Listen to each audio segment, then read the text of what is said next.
Saudações a todos, sejam todos bem-vindos a mais um vídeo desse canal. Veremos o STF, Poder Sem Limites. Antes eu quero dizer o seguinte, esse canal, pessoal, é um canal cultural que de filosofia, história, geopolítica, direito, justiça, literatura, conhecimentos gerais. Eu vejo aqui filmes, livros, indicações para todos sobre cultura. Porque as pessoas precisam aprender muita coisa, assim como eu. Temos que curtir, comentar, compartilhar, inscrever-se nesse canal, César Ramos da Extravox. É muito importante, não para mim, não para você, mas talvez para os seus filhos, seus netos, seus pets, enfim, para as outras pessoas, porque nós estamos numa ditadura e no futuro, o futuro é incerto, não se sabe o que vai acontecer. Então, por isso que eu peço a todos essa gentileza. Então, pessoal, eu vou comentar aqui hoje um editorial do Estado de São Paulo, jornal, do dia 25, foi domingo, se não me engano, e que fala sobre o dever coletivo do STF.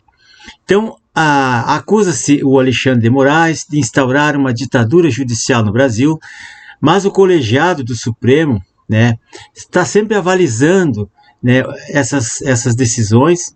Logo, é preciso cobrar do colegiado, cobrar da corte toda, que controle a atuação desse ministro. E o jornal, o Estadão, um dos jornais mais antigos do Brasil, ele pede aos ministros que controlem a atuação de Moraes, e o jornal quer um fim desses inquéritos do fim do mundo, aí, conduzidos por esse juiz, e mais essa vigilância que os membros da corte tem obrigação de fazer sobre esse colega de toga, porque a situação é insustentável, as pessoas não têm noção. Então o jornal do Estado de São Paulo, no editorial do dia 25, no qual ele pede aos ministros que controlem os seus colegas, principalmente eles estão falando do Alexandre de Moraes, conforme o texto, os membros da corte eles estão chancelando todas as arbitrariedades, as decisões do juiz do STF. Então, dessa forma, eles estão coniventes, são responsáveis ou corresponsáveis pelas consequências. E eles têm de impedir esses eventuais abusos. Além disso, o jornal vê muitos erros e incompreensões sobre o direito e as próprias circunstâncias vividas pelo país, principalmente naqueles inquéritos inconstitucionais, como o inquérito do fim do mundo, inquérito dos atos antidemocráticos, conduzidos pelo ministro e sem dar o direito de ampla defesa para as partes. Então, afinal, se ao longo do governo Bolsonaro a democracia pareceu estar em risco, segundo eles, o que poderia justificar medidas excepcionais hoje, que nós não estamos mais no governo Bolsonaro? Hoje não há mais ameaças nenhuma a esse Estado democrático de direito que o PT tanto defende. Então, a observação do Estadão de que o Supremo não pode ignorar é que agora a realidade é outra, é diferente. Para começar, não estamos mais em ano eleitoral e, portanto, a legislação específica para o período de campanha, que serviu para fundamentar muitas intervenções, prisões, perseguições do judiciário sobre as pessoas, sobretudo nas redes sociais, só fazia sentido no contexto eleitoral. Agora, era preciso proteger a igualdade de condições, mas nem isso foi protegido.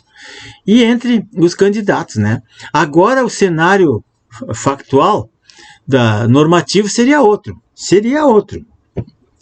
De acordo com o jornal, uma medida abusiva recente tem relação com a censura do podcaster,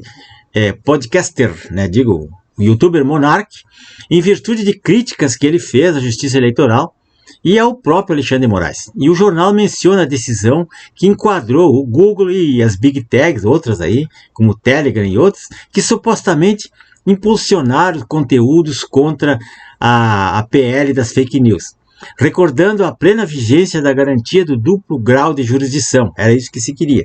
E é preciso afirmar a responsabilidade de todos os ministros da Corte pelo controle da atuação do relator dos inquéritos, das ameaças à corte e dos atos antidemocráticos, como eu tinha falado. Então o jornal afirma, abre aspas, o Supremo não pode fechar os olhos para o que vem ocorrendo. A Corte Constitucional não pode fazer isso. Então, é lógico que não se defende a democracia com censura e com ameaças. Isso aí qualquer criança sabe. Segundo o jornal, uma crítica que focalizasse exclusivamente na pessoa de Alexandre de Moraes seria injusta. Porque a verdade seja dita que até agora a primeira turma e o próprio plenário do STF, que são 11 ministros, têm confirmado todas as suas decisões, as decisões desse ministro aí, autoritário, ou seja, os órgãos colegiados do STF têm manifestado total apoio, total e irrestrito apoio ao ministro nas circunstâncias concretas, tanto da campanha eleitoral do ano passado, e essa atitude de ratificação generalizada foi importante, mas agora não tem mais sentido. Está gerando um efeito totalmente contrário, com enfraquecimento da autoridade do STF, com críticas e até a própria defesa do Estado Democrático de Direito que eles tanto falam. Porém, a coisa que o editorial do Estadão falou e deixou claro ali é que o Congresso Nacional também é responsável.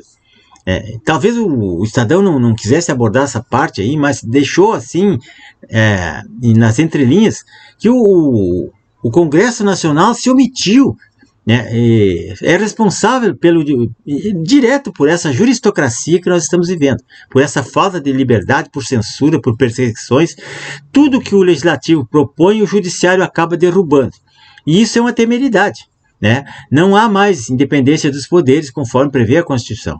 O Legislativo tem deixado de decidir sobre temas delicados e impopulares da República, e isso é covardia, isso é submissão, isso é omissão. Então, o que o Congresso não faz, o Judiciário pega e faz, porque não existe vácuo do poder, Quando abre um vácuo, alguém vem e toma esse poder. E veja o caso da indicação desse advogado do Lula aí, o Zanin, para o STF. 58 senadores prontamente votaram pela indicação do ministro, que vai ser 10 vezes mais perigoso do que os que já estão lá. Ele vai entrar lá para fazer as vinganças do Lula e que os outros não têm coragem, não tiveram coragem até agora de fazer, mas já estão fazendo.